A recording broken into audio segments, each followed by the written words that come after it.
Selamat siang Pak, perkenalkan nama lengkap saya Yohanes Papeda Padei, NIM 2103030109, kelas C semester 2, Prodi Sosiologi. Di sini saya akan menjelaskan makalah tentang kala mahasiswa dan kala media sosial.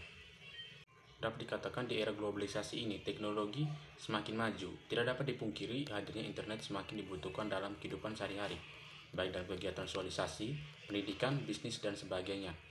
Dengan semakin maju internet, maka media sosial pun ikut berkembang pesat. Media sosial merupakan situs di mana seseorang dapat membuat web page pribadi dan terhubung dengan setiap orang yang terhubung dalam media sosial yang sama untuk berbagai informasi dan berkomunikasi. Jika media sosial tradisional menggunakan media cetak dan media broadcast, maka media sosial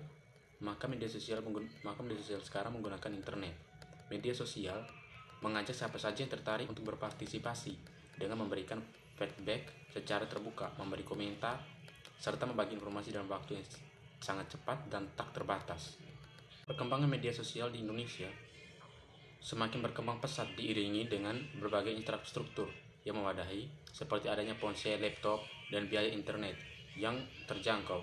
Tingkat antusiasme masyarakat Indonesia, khususnya remaja, dalam memanfaatkan teknologi internet ini pun semakin berkembang, baik dengan menggunakan ponsel maupun komputer.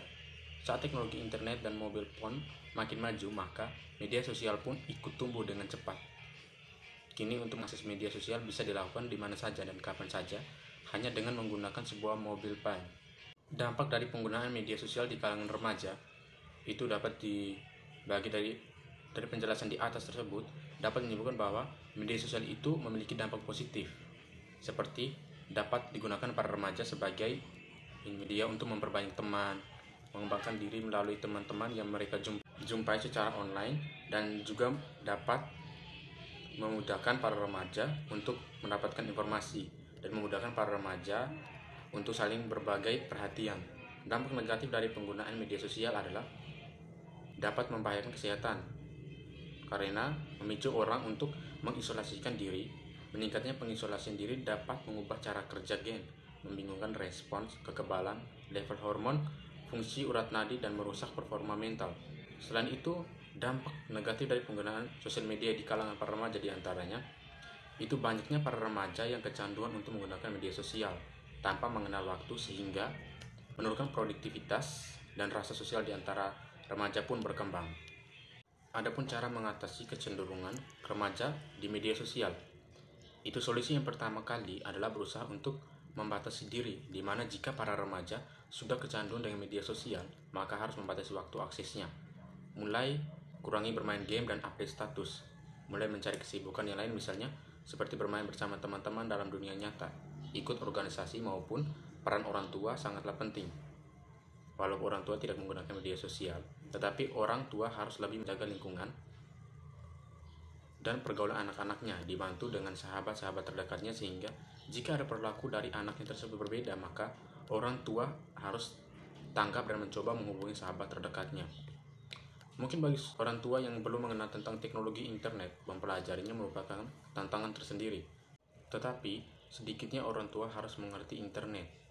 Belajarlah tentang bagaimana menggunakan email, chatting, atau memiliki akun media sosial.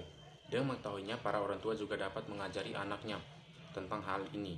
Bahkan orang tua dapat menjadi teman anaknya di media sosial, sehingga bisa sekaligus memantau setiap update yang dilakukan anaknya di media sosial. Orang tua juga seharusnya memberitahukan tentang bahaya yang mengintai dan penggunaan media sosial.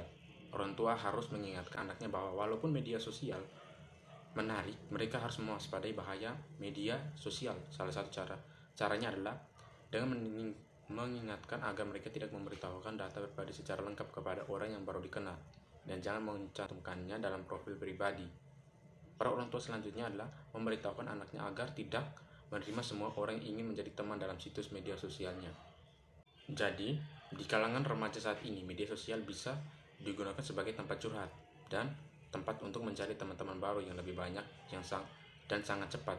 Di media sosial, remaja sering curhat tentang percintaan, kekeluargaan, perasaan, dan lain-lain. Para remaja sering mengabadikan momen-momen penting dengan kamera handphone mereka. Remaja sering dan kemudian mereka upload ke media sosial agar teman-temannya mereka tahu bahwa dia sedang di suatu tempat atau sedang melakukan sesuatu hal. Pengalaman membuktikan bahwa remaja yang sering mengungkapkan perasaannya di media sosial, baik itu perasaan marah, sedih, ataupun bahagia, mereka akan saling sindir dan bahkan akan memperburuk keadaan. Dampak positif penggunaan media sosial diantaranya adalah banyak para remaja yang menggunakan media sosial untuk memasarkan iklannya. Dampak negatifnya ialah penggunaan sosial media di kalangan para remaja diantaranya adalah banyak para remaja yang kecanduan untuk menggunakan media sosial tanpa mengenal waktu, sehingga media sosial memang baik untuk remaja karena di media sosial mereka akan mendapatkan banyak teman, informasi, dan sebagainya. Tetapi para remaja harus dapat membagi waktu antara orang tua, belajar, dan teman yang berada di dunia nyata. Jadi, peran orang tua sangatlah penting. Walau orang tua tidak menggunakan media sosial, tetapi orang tua harus lebih menjaga lingkungan dan pergaulan anak-anaknya, dibantu dengan sahabat-sahabat terdekatnya, sehingga jika ada perilaku dari anaknya tersebut berbeda, maka orang tua harus tangkap dan mencoba menghubungi sahabat terdekatnya. Sekian penjelasan dari saya, terima kasih.